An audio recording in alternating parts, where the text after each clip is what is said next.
ओम शुक्लांबरधरं विष्णुं ध्वजवर्णं चतुर्भुजं प्रसन्नवदनं ध्यायेत् सर्वविघ्नोपशान्तये अगजाननपद्मार्कं गजाननमहर्निशम् अनेकदन्तं भक्तानाम् एकदन्तमपास्महे व्यासं वसिष्ठनक्तारं शक्ते पौत्रमकल्मषं पराशरात्मजं वन्दे जगदागन्तपौर्णिधिं व्यासाय विष्णुरूपाय व्यासरूपाय विष्णवे नमो वै ब्रह्मणदे वासिष्ठाय नमो नमः एकदा नैमसारण्ये हृदयस्य वनिकादयः रप्रश्चमनयः सर्वे सूतं पौराणिकं कलुः ఒకనొక సమయమందు నైమసారణ్యంలో శౌనికాసుందరు కూడా కూర్చుండగా సూతపౌరాణికుడైన గురువుగారు ఎక్కడికి విచ్చేశారు. అతనికి శౌనికాసుందరు కూడా సాష్టాంగ దండప్రణామాలు చేసి, ఓ ఋషభర్య, భూలోకంలో ప్రజలు అనేక కష్టాలు అనుభవిస్తున్నారు. వాళ్ళ కష్టాలు పోవడానికి ఎన్నో యజ్ఞాలు ఎన్నో కృతులు చెప్పారు. అయినా వాళ్ళ కష్టాలు తొలగలేదు. ఇంకేదైనా వ్రతం కానీ యజ్ఞం కానీ యాగం కానీ ఏదైనా ఉంటే చెప్పండి, చేస్తామన్నాడు. అనడంతోనే సూతపౌరాణికుడు చెప్తున్నాడు, ఏమయ్యా మీరు ఇప్పుడు నన్ను ఎలాగైతే అడిగారో ఒకనొక సమయమందు నారద మహాముని వారి బుద్ధి పుట్టి 14 లోకాలు తిరిగారు. అన్ని లోకాల్లోని అందరూ క్షేమంగా ఉన్నారు. భూలోకంలో ప్రజలు మాత్రం చాలా 5 బాధలు అనుభవిస్తున్నారు. అందరూ క్షేమంగా ఉండడం ఏమిటి, వీళ్ళ కష్టాలు అనుభవించవలసిందేమిటి, వీళ్ళ కష్టాలు పోయే మార్గం ఏమీ లేదా తెలుసుకుందామని చెప్పి వైకుంఠ సన్నిధానానికి వెళ్ళాడు. అక్కడికి వెళ్ళేసరికి నారాయణమూర్తి వారు ఎలాగున్నారంటే, తెల్లని శరీర ఛాయ గలవాడు, శంఖము చక్రము గదా సార్గమం ఆభరణాలు కలిగి ఉన్నాడు. అతను చూశాడు, నమస్కారం చేశాడు. శాంతాకారం బలిగేనం పద్మనాభం సురేశం విశ్వాకారం గగన సదృశం మేఘవర్ణం శుభాంగం లక్ష్మీకాంతం కమలనయనం యోగ హృద్యానగమ్యం వందే విష్ణుం భవభయహరం సర్వలోకైకనాథం అని ఎన్నో ధ్యాన శ్లోకాలు చేశాడు. చేయడంతోనే నారాయణమూర్తి వారు అడుగుతున్నారు, ఓ నారద, నువ్వు ఎప్పుడు వచ్చినా ఏదో నమస్కారం చేసి వెళ్ళిపోతావు తప్ప ఈ స్తోత్రాలు ఏమీ చేయలేదు. ఈ రోజు ఈ స్తోత్రాలు చేస్తున్నావు ఉంటే నువ్వేదో పని మీద వచ్చావు, ఆ పని ముందు చెప్పబోయి అన్నాడు. స్వామి, నాకు బుద్ధి పుట్టి 14 లోకాలు తిరిగాను. అన్ని లోకాల్లోనే అందరూ క్షేమంగా ఉన్నారు. భూలోకంలో ప్రజలు మాత్రం చాలా 5 బాధలు అనుభవిస్తున్నారు. కొంతమందికి విద్య లేదు, కొంతమందికి ధనం లేదు, కొంతమందికి సంతానం లేదు. వీళ్ళు ఇలా కష్టాలు అనుభవించవలసిందేనా, వీళ్ళ కష్టాలు పోయే మార్గం ఏమీ లేదా తెలుసుకుందామని చెప్పి వచ్చానయ్యా అన్నాడు. అనడంతోనే నారాయణమూర్తి వారు చెప్తున్నారు, నువ్వు లోక కళ్యాణార్థమే అడుగుతున్నావు కాబట్టి చెప్తున్నాను విన్నాడు. భూలోకంలో ప్రజలు తరించడానికి, కష్టాలు పోవడానికి సత్యనారాయణ స్వామి వ్రతం ఉంది. ఈ వ్రతం ఎవరైతే చేస్తారో వాళ్ళకి తప్పకుండా దరిద్ర బాధలు తొలగిపోతాయన్నాడు. అనడంతోనే నారదుడు ఎక్కడితో అనుకోకుండా, స్వామి వ్రతం అంటే చెప్పారు, ఎలా చెయ్యాలో, ఎప్పుడు చెయ్యాలో, ఏ విధంగా చెయ్యాలో, చేస్తే ఫలితం ఏమిటి, ఎవరైనా చేశారా, ఇవన్నీ కూడా సవిస్తరంగా చెప్పమన్నాడు. దేనికైనా కారణ నిర్ణయం ఉండాలి కాబట్టి వైశాఖే మాఘమే మార్చి కార్తీకే వా శుభేదినే, వైశాఖ మాసంలో కానీ కార్తీక మాసంలో కానీ మాఘమాసంలో కానీ చేయమన్నాడు. ఈ 3 నెలల్లో కుదరలేదన్నావా, ఏకాదశ్యాం పౌర్ణిమాయాం రవిశంకరుడు తినేజ, ప్రతి నెలలో 2 ఏకాదశులు వస్తాయి. పౌర్ణమి వస్తుంది, రవిశంకరణం వస్తుంది. ఈ 4 రోజుల్లో చేసుకోవచ్చన్నాడు. అప్పుడు కూడా కుదరలేదన్నావా, యస్మిన్ తస్మిన్ దినోమత్యా భక్తి శ్రద్ధ సమాన్విత, భక్తి శ్రద్ధ ఎప్పుడు సమానంగా ఉంటే అప్పుడే చేసుకోవచ్చన్నాడు. తిథివార నక్షత్రాలతో కూడా సంబంధం లేదని చెప్పాడు.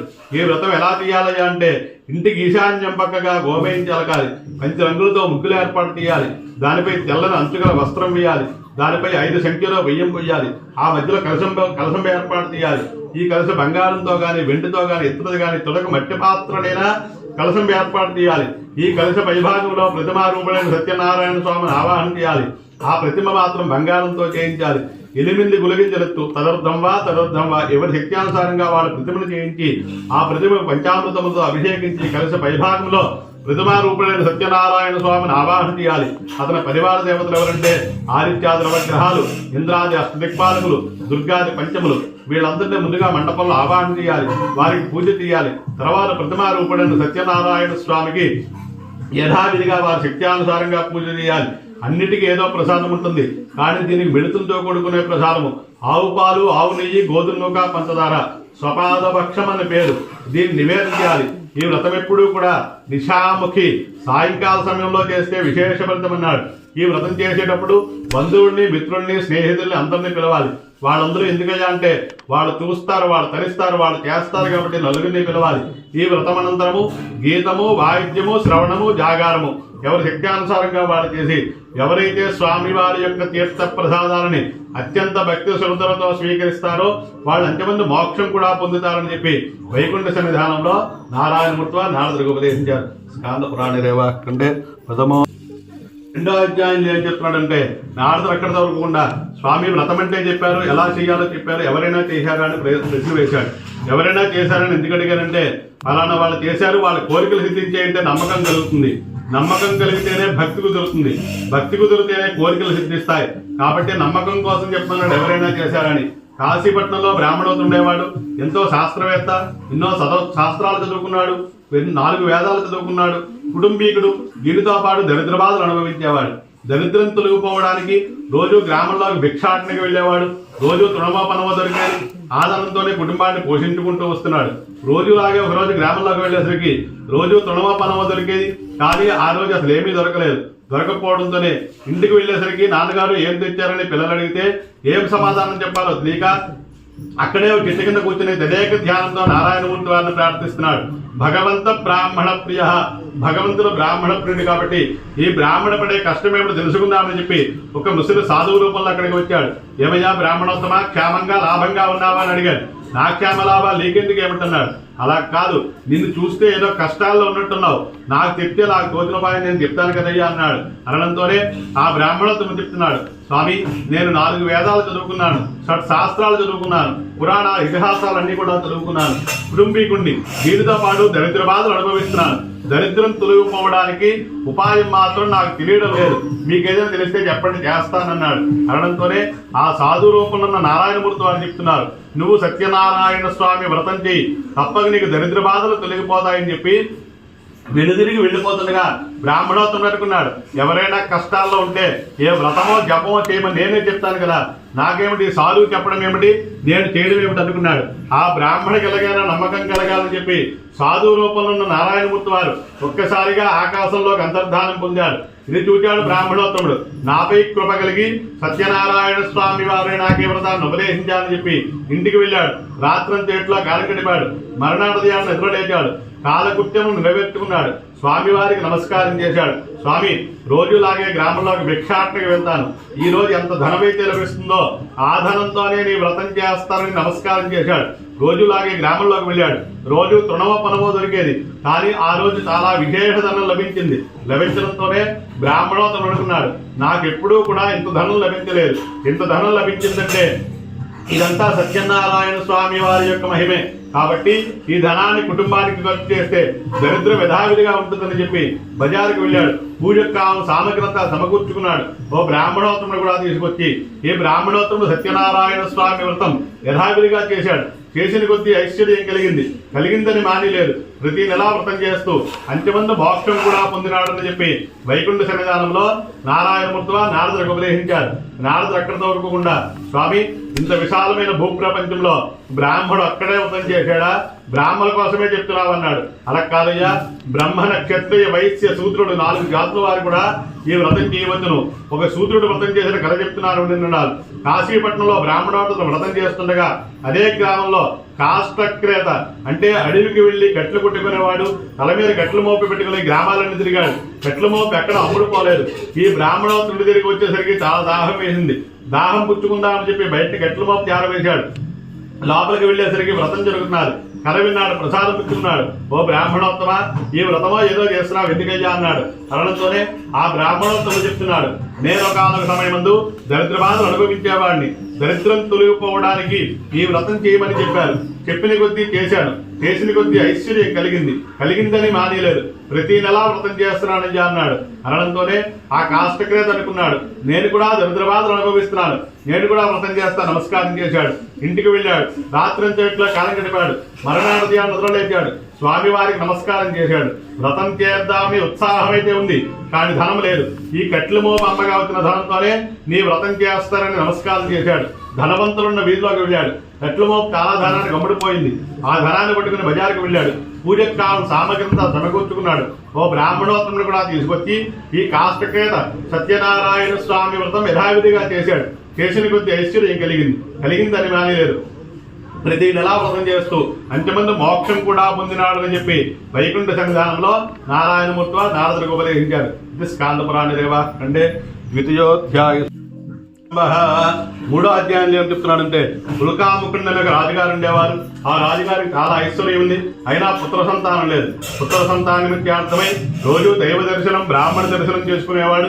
ఎన్నో యజ్ఞాలు, ఎన్నో దానాలు, ఎన్నో క్రతువులు జరిపించాడు, అయినా పుత్ర సంతానం కలగలేదు. పుత్ర సంతాన నిమిత్తార్థమై ఒకరోజు పెద్ద సభ చేశాడు. సభలో వేద విధులైన బ్రాహ్మణోత్తములందరినీ పిలిపించాడు. వాళ్ళందరికీ సన్మాన సత్కారం జరిపించాడు.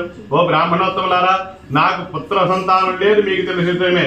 పుత్ర సంతాన నిమిత్తార్థమై ఏదైనా వ్రతంగా, యజ్ఞంగా, యాగంగా ఏదైనా ఉంటే చెప్పండి, చేస్తానన్నాడు. అనడంతోనే ఓ బ్రాహ్మణోత్తములకి, ఓ రాజా, మీరు సత్యనారాయణ స్వామి వ్రతం చేయండి, తప్పక మీకు పుత్ర సంతానం కలుగుతుందని చెప్పేసరికి రాజుగారు అనుకున్నారు, ఎన్నో యజ్ఞాలు, ఎన్నో దానాలు చేశాను, అయినా పుత్ర సంతానం కలగలేదు, ఈ వ్రతం చేస్తే కలుగుతుందా? పోలే బ్రాహ్మణోత్తముడు చెప్పాడు కదా అని చెప్పి భద్రశీలా నదీ తీరంలో సరోజవదన అనే భార్యతో పెద్ద వివాహంత వైభవంగా చేస్తున్నారు రాజుగారి వ్రతాన్ని. చేస్తుండగా ఆ నదీ తీరంలోంచి సాధు అనే వర్తకుడు వ్యాపార నిమిత్తార్థం అక్కడికి వచ్చాడు. రాజుగారు ఏదో చేస్తున్నారు, చాలా జనం కూర్చుని ఉన్నారు, మనం కూడా చూద్దామని చెప్పి అక్కడికి వెళ్ళాడు. వెళ్ళేసరికి వ్రతం జరుగుతున్నది, కథ విన్నాడు, ప్రసాదం పుచ్చుకున్నాడు. ఓ రాజా, నీకు కూర్చుని తిన్నా తరగనంత ఐశ్వర్యం ఉంది, అయినా ఎందుకయ్యా వ్రతాలవి చేస్తావన్నాడు. అదంతా నిజమే కానీ అపుత్రస్య గతిన్నాస్తి, పుత్ర సంతానం లేకపోతే గతులు లేవంటారు. పుత్ర సంతాన నిమిత్తార్థమై వ్రతం చేస్తున్నాడయ్యా అన్నాడు. అనడంతోనే ఆ సాధువుని షావుకారు అనుకున్నాడు, నువ్వు పుత్ర సంతానం లేదని వ్రతం చేస్తున్నావు, నాకు అసలే సంతానం లేదు, నేను కూడా వ్రతం చేస్తానని నమస్కారం చేశాడు. ఇంటికి వెళ్ళాడు. భార్య అయిన లీలావతితో ఈ విషయం చెప్పాడు. ఆమె చాలా సంతోషించింది. ఏమండి, మనం రేపే వ్రతం చేసేద్దామన్నది. అలా కాదు, రాజుగారికి సంతానం కలిగినా కలగకపోయినా ధనం ఉంది కాబట్టి వ్రతం చేశారు, మనం అలా కాదు, ₹1 వీడి కట్టు, సంతానం కలిగితేనే వ్రతం చేద్దామన్నాడు. అనడంతోనే నారాయణమూర్తి వారు ఒక్కసారిగా నవ్వుకున్నారు. పోన్లే, వీడి కట్టాడు కదా అని చెప్పి రాజుగారు పుత్ర సంతానం అన్నాడు కాబట్టి పుత్రుడిని ఇచ్చాడు. ఈ వర్తకుడు సంతానం అన్నాడు కాబట్టి భార్యాస్థలం తప్పి 10వ మాసంలో చక్కని ఆడపిల్ల కూడా కన్నది. ఈ ఆడపిల్ల దినదిన ప్రవర్ధమానంగా పెరుగుతున్నది. 11వ రోజు ఎత్తున్న పెద్ద బాలసార మహోత్సవం ఏర్పాటు చేశారు. ఏం పేరు పెట్టాలయ్యా అడిగారు. ద్వ్యాక్షరం వా చతురక్షరం వా, 2 అక్షరాలతో గాని 4 అక్షరాలతో గాని పేరు పెట్టమన్నారు. వేరే పేరెందుకయ్యా, కళలతో కూడి పుట్టింది కాబట్టి కళావతిని నామకరణం చేయమన్నారు. బాలసార మహోత్సవం అయిపోయింది. భార్య అయిన లీలావతి జ్ఞాపకం చేసింది. ఏమండి, సంతానం కలిగితే వ్రతం చేస్తానని నమస్కారం చేసుకున్నాను, సంతానం కలిగింది, వ్రతం చేసేద్దాం, ఫలితాన్ని పొందినామన్నది. అయ్యో, ఇంతవరకు చెప్పావు కాదు, ఇప్పటికే విశేషధనం ఖర్చు అయింది, ఇప్పుడు వ్రతం అంటే ఇంకా ధనం ఖర్చు అవుతుంది. అమ్మాయి గలగా వివాహం చేయాలి కదా, వివాహ సమయంలో చేద్దామని భార్యామాడ తృణీకరించాడు. ఇలా కొన్నాళ్ళు గడిచింది. అప్పట్లో అష్టవర్షాత్ భవేత్ కన్యా, 8వ సంవత్సరంలో పెళ్లి చేసేవారు, లేకపోతే కుల నుంచి వెలివేసేవారు. కాబట్టి అమ్మాయికి యుక్త వయసు వచ్చేసరికి 2 బ్రాహ్మణోత్తములు నియమించాడు. మా అమ్మాయి తగిన వరుణ్ణి తీసుకురమ్మన్నాడు. ఎటువంటి వాడు? యోగ్యుడై ఉండాలి, ధనవంతుడై ఉండాలి, రూపవంతుడై ఉండాలన్నాడు. వీళ్ళు గ్రామాలన్నీ తిరిగారు. ఒక కుర్రవాడిని తీసుకొచ్చి వర్తకుడు ఉంచారు. ఈ వర్తకుడు ఆ కుర్రవాడికి ఎన్నో పరీక్షలు పెట్టి ఈ అబ్బాయి మా అమ్మాయి తగిన వరుడని చెప్పి నిశ్చయించుకుని ఒక శుభలగ్నం చూసి వివాహ మహోత్సవం కూడా జరిపించారు. ఈ వివాహ సమయంలో భార్యాభర్తలిద్దరు కూడా వ్రతం సంగతి మర్చిపోయారు. అల్లుడు ఒకటి సాయం వచ్చాడు కదా అని చెప్పి వ్యాపార నిమిత్తార్థమై చంద్రకేత మహారాజా వారు పట్నంకి వెళ్ళారు. అక్కడికి వెళ్ళేసరికి చాలా ఆలస్యమైంది. ఇంత రాత్రి ఏం వ్యాపారం చేస్తామని చెప్పి అక్కడే పడుకుని ఉన్నారు. నారాయణమూర్తి వారికి కోపం వచ్చింది. వ్రతం చెయ్యకపోయినా పర్వాలేదు, కానీ చేస్తానని చెయ్యకపోవడం వల్ల వీడు భ్రష్ట ప్రతిజ్ఞుడు. కాబట్టి దారుణం కఠినం చేయవ మహద్దుఃఖం భవిష్యతి, దారుణమైనటువంటిది, కఠినమైనటువంటిది ఒకానొక దుఃఖం వచ్చుగా అని శపించారు. నారాయణమూర్తి వారే శపిస్తే సృష్టి నాశనం రెండూ జరుగుతాయి. అటువంటి నారాయణమూర్తి వారి శాపం వల్ల 2 మాయ దొంగలు రాజుగారి కోటలోకి ప్రవేశించారు. రాజుగారు నిత్యం కట్టుకునే ఆభరణాలన్నీ కూడా దొంగిలించుకుని రాజభట్లను లేపుకుని మరి ఈ వర్తక దగ్గరికి వచ్చి చెరవమూటా పడివేసి వాళ్ళు మాయమైపోయారు. రాజభట్లు వీళ్ళిద్దరిని చూశారు. వీళ్లే దొంగలు కానీ మరొకరు కాదు, వీళ్ళు పగల వర్తకం, రాత్రి దొంగతనం చేస్తున్నారని చెప్పి వీళ్ళిద్దరిని రాజుగారు ముంచారు. ఇంత రాత్రి అప్పుడు ఏమి శిక్ష వేస్తాం, వీళ్ళని కారాగారంలో బంధించమన్నారు. వాళ్ళిద్దరిని ఖైదు చేశారు. నారాయణమూర్తి వారికి అనుమానం కలిగింది, వీళ్ళిద్దరూ ఖైదులో ఉంటే వ్రతం ఎవరు చేస్తారు, వ్రతం చేయించడం కోసం అని చెప్పి మాయి దొంగలిద్దరిని కూడా ఇంటికి పంపించాడు. ఇంట్లో తల్లి కూతురిద్దరు కూడా పడుకునుండగా ఇంట్లో సామాన్లన్నీ కూడా దొంగలు అపహరించుకున్నారు. ఇల్లంతా అగ్నిహోత్రులు పుచ్చుకున్నాడు. పగల భిక్షాటనం, రాత్రి మధుకరం చేస్తున్నారు. ఇలా కొన్నాళ్ళు గడిచింది. ఒకరోజు రాత్రి కళావతి ఓ బ్రాహ్మణోత్తరం ఇంటికి మధుకరానికి వెళ్ళింది. వెళ్ళేసరికి అక్కడ సత్యనారాయణ స్వామి వ్రతం జరుగుతున్నది. కథ విన్నది, ప్రసాదం పుచ్చుకుంది. ఇంటికి తిరిగి వచ్చేసరికి చాలా ఆలస్యమైంది. తల్లేని లీలావతి దెబ్బలాడింది. అమ్మాయి, ఇంత రాత్రి వరకు ఎక్కడ ఉన్నావు? ఏం తప్పు చేశామని గట్టిగా మంత్రించేసరికి, అమ్మా నా వల్ల ఏం తప్పు లేదు. ఓ బ్రాహ్మణోత్తముడింటికి మధుకరానికి వెళ్ళాను. అక్కడేదో సత్యనారాయణ స్వామి వ్రతమట జరుగుతున్నారు. కథ విన్నాను, ప్రసాదం పుచ్చుకున్నాను. ఇగోటమ్మా ప్రసాదం అని చెప్పి తల్లి చేతిలో పెట్టేసరికి తల్లి గుండెలు ఒక్కసారిగా జల్లుమన్నాయి. అమ్మాయి, నువ్వు పుట్టక పూర్వం చేస్తానని మొక్కిన వ్రతం చేయలేదు. నీ వివాహ సమయంలో చేద్దామనుకున్నాను, చేయలేదు. అందువల్లే మనకి ఇట్టి కష్టం కలిగింది. మనమే ఇన్ని బాధలు పడితే వ్యాపారానికే వెళ్ళిన లల్లుడు మామలిద్దరు కూడా ఇంకెంత బాధపడుతున్నారు అని చెప్పి మరణాడు ధ్యానద్రులైతే కాలకృత్యం నెరవేర్చుకుని తల్లి కూతురిద్దరు కూడా సత్యనారాయణ స్వామి వ్రతం యథావిధిగా వారి శక్త్యానుసారంగా చేశారు.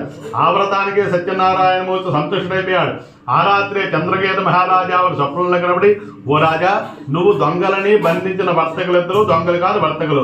వాళ్ళిద్దరిని తక్షణమే విడిచిపెట్టు, లేకపోతే నిన్ను రాజ్యముల తోడను పుత్రుల తోడను నాశనం చేసేస్తానని చెప్పేసరికి భయపడి తెలివి తెచ్చుకున్నాడు. చుట్టూ చూచాడు, ఎక్కడా ఎవరూ కనబడలేదు. భయంతో ఇట్లా కాలం గడిపాడు.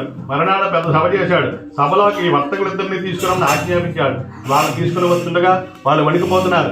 ఇంతకు ముందు మనకే శిక్ష వేయలేదు, ఇప్పుడే శిక్ష వేస్తానని వణికిపోతుండగా, ఓ వర్తకులారా, మీరేం భయపడకండి.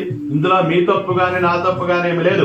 ఇదంతా దైవ శాపం వల్ల జరిగిందని చెప్పి వాళ్ళకి క్షురకర్మములు చేయించి నూతన వస్త్రములు ఇచ్చి పిండి వంటలతో భోజనం ఏర్పాటు చేసి వాళ్ళ దగ్గర స్వాధీనం చేసుకున్న ధనానికి రెట్టింపు ధనం ఇచ్చి బంధించాడు. చతుర్విశన్ స్కాంద పురాణ రేవాఖండే తృతీయోధ్యాయ సమాప్త. ప్రారంభ. 4వ అధ్యాయం ఏం చెప్తున్నానంటే, ఈ వర్తకులిద్దరు కూడా రాజుగారి ఇచ్చిన ధనాన్నంతా కూడా ఓడన్నా నింపుకొని బయలుదేరడానికి సిద్ధంగా ఉండి ఒకరితో ఒకరు అనుకుంటున్నారు. రాజుగారి నాలుగు జైల్లో ఉంచారు కానీ మన దగ్గర స్వాధీనం చేసుకున్న ధనానికి రెట్టింపు ధనం ఇచ్చారు.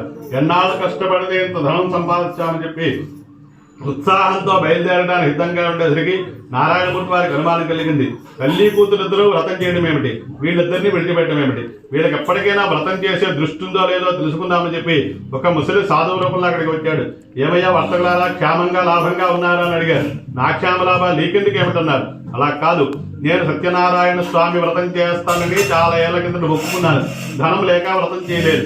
మీరు తృణమో పనవో ఇస్తే వ్రతం చేస్తాను. ఆ ఫలితం మీదే, నాది కాదన్నాడు. ఈ వర్తకులిద్దరు కూడా ధనమదాంతతో ఉన్నారు. అయ్యో, ఇంతవరకు వచ్చేవి కాదు, ఇప్పటికే విశేషమంతా పనిచేశాం. ఓడలో బరువు కోసం ఆకులు అలములు వేసుకుని వెళ్తున్నామయ్యా అన్నాడు. అనడంతోనే ఆ సాధు రూపంలో నారాయణమూర్తి వారు చెప్తున్నారు, ఎందుకు అజాబద్ధం ఆడతావు? రాజుగారు ధనం ఇచ్చాడు, నేను చూశాను. పుచ్చుకునేవాడిని వేదవేత్తని, ఇచ్చేది మహాపుణ్యక్షేత్రం భారతదేశం, చేస్తున్నది మరొకటి కాదు, సత్యనారాయణ స్వామి వ్రతం అని మరీ జ్ఞాపకం చేశాడు. జ్ఞాపకం తాగపోగా, ఏమయ్యా, ఇందాక సాధువు అన్నావు, ఇప్పుడు బ్రాహ్మణోత్తం అంటున్నావు, రాజుగారు ధనం ఇచ్చారని నేను చూశానంటున్నావు, అదేదో వ్రతం అంటున్నావు. మేము లేని సమయంలో ధనం దొంగిలించే మార్గంలో ఉన్నావేమో. ఇందులో ధనం ఏమాత్రం లేదని చెప్పేసరికి నారాయణమూర్తి వారికి కోపం వచ్చింది. 10 మాటలు లేదు లేదన్నావు కాబట్టి సత్యం భవతు దేవచః, నీ నోటంటే మాట అయితే వస్తుందో అదే అవగాక అని శపించి కొంత దూరం వెళ్ళి అక్కడే కూర్చుని ఉన్నారు. ఈ వర్తకులిద్దరు కూడా బయలుదేరడానికి సిద్ధంగా ఉండేసరికి నీటిలో పడవలు ఒక్కసారిగా తేలి ఉన్నాయి. తలుపులు తీర్చి చూశారు, ఎక్కడ ఒక పైసా కూడా కనబడలేదు. ఎక్కడ చూసినా ఆకులు అలమలే ఉన్నాయి. అల్లుడు మామలిద్దరు కూడా మూర్తి పడిపోయారు. కొంతసేపటికి అల్లుడు తెలుగు తెచ్చుకున్న వాడే, మామ, ఇందాకలకు సాధువు వచ్చి తృణమా పనమా ఇమ్మన్నాడు, ఇచ్చినాము కాదు, అబద్ధమాడినాం, దొంగడన్నాం. నీ నోటంటే మాట అయితే వస్తుందో అదే అవగాక అని చెప్పించాను. నేను విన్నాను. అతని దగ్గరికి వెళితే మన ధనం మనకు వస్తుందని చెప్పేసరికి అతని పాదాలు అడుగులు తెలుసుకుని వెళ్ళి అతని పాదాల మీద పడి, స్వామి, మా ధనాన్ని మాకు ఇప్పించండి అని చెప్పి ప్రార్థించేసరికి, ఏమిరా, మీ అమ్మాయి పుట్టక పూర్వం చేస్తానన్న మొక్కిన వ్రతం చేయలేదు, వివాహ సమయంలో చేస్తానన్నావు, చేయలేదు, ఎవరైనా వ్రతం చేస్తారంటే తృణమోపనం వచ్చే దృష్టిలో లేవు అని చెప్పి గట్టిగా మందరించేసరికి, స్వామి, నీ మాయకు 33 కోట్ల దేవతలే తెలుసుకోలేపారు. నేనేమాత్రం అజ్ఞానుణ్ణి, మూఢుణ్ణి, మానవుణ్ణి. నీ వ్రతం చేయిందే అడుగు తీసి అడుగు పెట్టను. శరణని ప్రార్థించేసరికి శరణిచ్చి రక్షించే కర్తవ్య నారాయణమూర్తిదే కాబట్టి, శరణాగతులను విరుదున్నవాడు కాబట్టి మీ ధనం మీకు ఉంటుంది పొందని చెప్పి అంతర్ధానం పొందారు.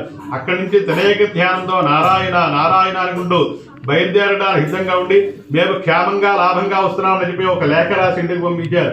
ఈ లేఖ ఇంటికి చేరేసరికి తల్లి కూతురిద్దరు కూడా తిరోవర్తం చేస్తున్నారు.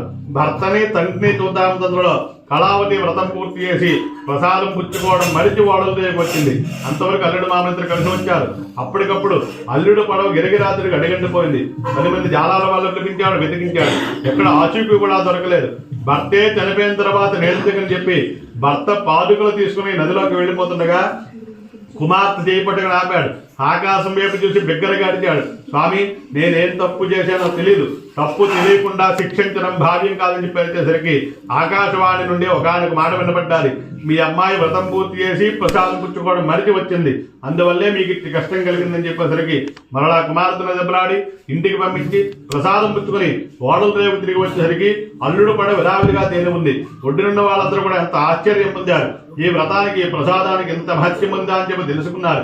ఇంటికి వెళ్ళారు. నలుగురు కూడా కూర్చుని సత్యనారాయణ స్వామి వ్రతం యథావిధిగా చేశారు. అందరూ భక్తితో చేస్తే వీళ్ళు భక్తి భయం కూడుకుని చేశారు. ఏ బ్రాహ్మణుడు చూసినా, ఏ సాధువులు చూసినా తదేక ధ్యానంతో నారాయణమూర్తి వారే కనబడుతున్నారు. ఇలా ప్రతి నెలా వ్రతం చేస్తూ అంచెమందు మోక్షం కూడా పొందినారు. ఇది స్కాంద పురాణ రేవాఖండే చతుర్థోధ్యాయ సమాప్త. ప్రారంభ ఆసీతుంగధ్వజో రాజా ప్రజాపాలన తత్పర. తుంగధ్వజున్న రాజుగారు ఉండేవారు. ఆ రాజుగారికి చాలా ఐశ్వర్యం ఉంది. నూరూరు కుమారులు కూడా రాజ్యపాలన చేసుకుంటున్నారు. ఈ రాజుగారు వేటాడడానికి అడవికి వెళ్ళాడు. ఎన్నో జంతువులను సంహరించాడు. అలసపోయి అక్కడే చెట్టు కింద కూర్చున్నాడు. ఆ అడవిలో ఆవులు కాచుకునే గొల్లపిల్ల వాళ్ళందరూ కూడా ₹1/2 చందా చేసుకుని ఆ చెట్టు కిందే సత్యనారాయణ స్వామి వ్రతం చేద్దామని చెప్పి నిశ్చయించుకున్నారు. రాజుగారు ఇక్కడ కూర్చున్నారు. అతను పిలవకుండా మనం వ్రతం చేస్తే బాగోదని చెప్పి 2 పిల్లలు వెళ్ళి, ఓ రాజా మేము సత్యనారాయణ స్వామి వ్రతం చేసుకుంటున్నాం, మీరు పెద్దలు, మీరు వస్తే బాగుంటుందని చెప్పేసరికి, ఏమిరా మీరు గొల్లలు మేము రాజులం, మీరు చేసే వ్రతం దగ్గరికి నేను వస్తానని చెప్పి గట్టిగా మంత్రించేసరికి వాళ్ళు భయపడి వెళ్ళిపోయారు. రాజుగారు రాకపోతే మనం వ్రతం మానేస్తామని చెప్పి వ్రతం యథావిధిగా పూర్తి చేశారు. ఒక ఆకులో ప్రసాదం ఇచ్చారు. ఓ రాజా వ్రతానికి ఎటు రాలేదు, ప్రసాదమైనా పుచ్చుకోండి అని చెప్పేసరికి, ఏమిరా మీకు ఒకసారి చెప్తే అర్థం కాదా, మీరు గొల్లలు మేము రాజులం, మీ చేతితో ఇచ్చిన ప్రసాదం నేను పుచ్చుకుంటానని చెప్పి రాజ గర్వంతో ప్రసాదాన్ని అక్కడే విడిచిపెట్టి వెళ్ళిపోయాడు. సగం తోవకు వెళ్ళేసరికి ఇద్దరు రాజభట్లు ఎదురుకుండా వచ్చారు. ఓ రాజా నీ కోటంతా కూడా 10 రాజులు అపహరించుకున్నారు, 100 కుమారులు కూడా చనిపోయి ఉన్నారని చెప్పేసరికి ఆ రాజుగారు మూర్ఛపడిపోయారు. కొంతసేపటికి తెలివి తెచ్చుకున్న వాడి, నేను అడవికి వెళ్ళి వచ్చేసరికి ఇలా చేయడానికి ఏ మానవుడికి సాధ్యం కాదని చెప్పి పూర్వజన్మ స్మరణ వల్ల తెలుసుకున్నాడు. ఇందాక అడవిలో గొల్లపిల్ల వాళ్ళు వ్రతం తీరికి రమ్మన్నారు, వెళ్ళలేదు. ప్రసాదం ఇచ్చారు, పుచ్చుకోలేదు, అందువల్లే నాకు ఇంత కష్టం కలిగింది అని చెప్పి మరలా అడవిలోకి వెళ్ళి ఆ 10 మంది గొల్లపిల్ల వాళ్ళని పోగు చేసి వాళ్ళ మధ్యలో కూర్చుని వ్రతం యథావిధిగా పూర్తి చేసి వాళ్ళ చేత్తో ఇచ్చిన ప్రసాదం పుచ్చుకుని కోటకి తిరిగి వచ్చేసరికి అంతకుముందు శ్మశానంతో సమానంగా ఉన్న కోట అప్పటికి ఆ రాజుగారి నిత్య కళ్యాణం పచ్చడి తోరణంతో సమానంగా కనబడ్డాది. ఈ వ్రతానికి ప్రసాదానికి ఎంత మహత్యం ఉందా అని చెప్పి తెలుసుకున్నాడు. రాజ్యంలో అందరి చేత చేయించినాడు, చేయమని శాసించినాడు, చేసినాడు. అంతమంది మోక్షం కూడా పొందినాడు.